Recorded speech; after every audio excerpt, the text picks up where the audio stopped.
nhằm, uống, phật, cơm,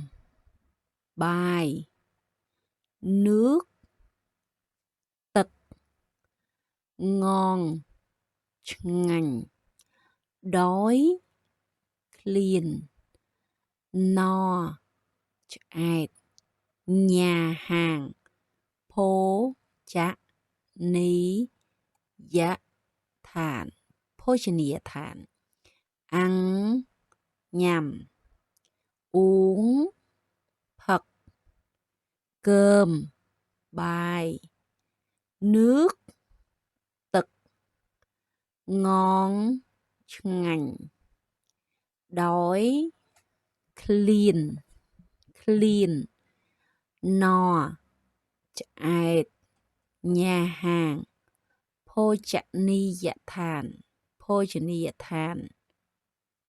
ăn, uống, cơm, nước, ngon, đói, no, nhà hàng, nhắm, phật, bài, tất, ngánh,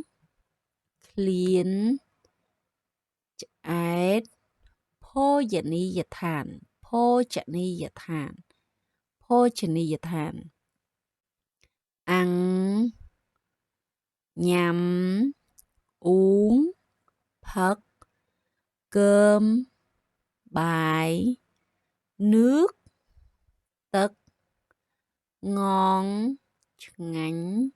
đói, clean, no, chẹt, nhà hàng, phô chạ ni dạ thản.